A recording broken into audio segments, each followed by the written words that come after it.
tym filmie zabierzemy Was w podróż ponad obłoki na Łomnicki Szczyt w Słowacji. Dostaniemy się tam 3 kolejkami linowymi. Wjazd rozpoczynamy w tatrzańskiej Łomnicy. Jest to ośrodek narciarski położony około 30 km od przejścia granicznego w Łysej Polanie. Z dolnej stacji kursuje 4-osobowa kolejka gondolowa, która wywiezie nas na stację pośrednią Start. Bilety na kolejkę warto zakupić wcześniej, np. przez internet na stronie www.gopass.sk. Na miejscu koniecznie musimy te bilety wymienić w kasie lub biletomacie na plastikowe karty GoPass. To za ich pomocą będziemy przechodzić przez bramki do kolejek.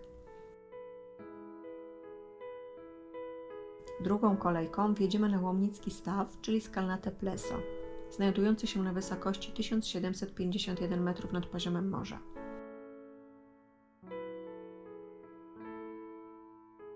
Ostatni etap to podróż na Łomnicki Szczyt, wiszącym na linach czerwonym wagonikiem, który pokonuje 855-metrową różnicę wysokości, a jazda tą kolejką trwa około 8,5 minuty.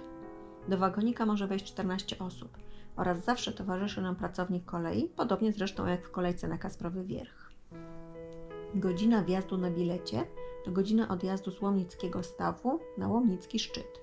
Warto przybyć tu wcześniej nie tylko ze względu na piękne widoki, ale głównie dlatego, że jeśli się spóźnicie, to możecie już do góry nie pojechać.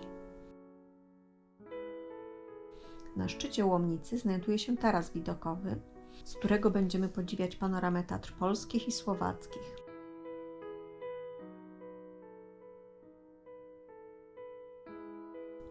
Łomnicki szczyt ma wysokość 2634 metry nad poziomem morza.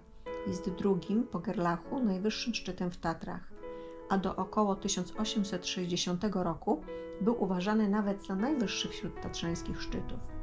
Niewątpliwie dużą zaletą jest możliwość wjazdu kolejką linową. Szczyt ten można także zdobyć pieszo, ale tylko i wyłącznie w towarzystwie uprawnionego przewodnika. Lina nośna kolejki na Łomnicki Szczyt podparta jest jedynie na jednym słupie, tuż przy górnej stacji. I dla osób takich jak ja, które lubią czuć grunt pod nogami, wjazd na pewno będzie się wiązał z jakimś strachem. Ale skupcie się na podziwianiu widoków, a wtedy szybko zapomnicie o lęku. Pobyt na szczycie jest ograniczony czasowo. Można tam przyjemnie wypocząć, podziwiając zapierające dech w piersi widoki. Cały taras jest zabezpieczony balustradami, a dla odważnych jest tu nawet specjalnie skonstruowany pomost zawieszony nad przepaścią. Zapewniam, że wrażenia są niesamowite.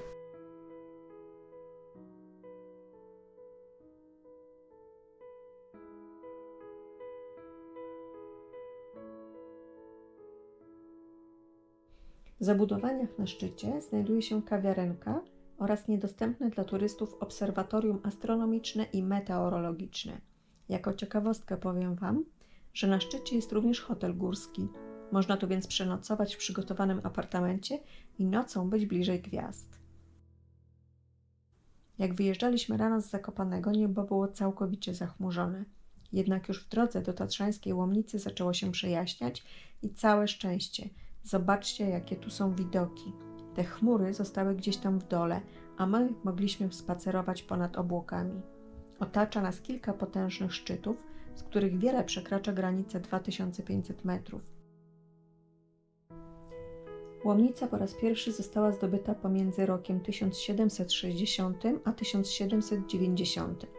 Wspinali się na nią m.in. Tytus Chałubiński, Mieczysław Karłowicz, Stanisław Staszic, a także Jurij Gagarin. Nazwa Łomnicy pochodzi od Łomnickiego Potoku. Jej wcześniejsza nazwa brzmiała Dziadek. Potok z kolei swą nazwę wziął od dawnego słowa łomy, oznaczającego bloki kamienne zrzucane z łoskotem przez rwącą wodę.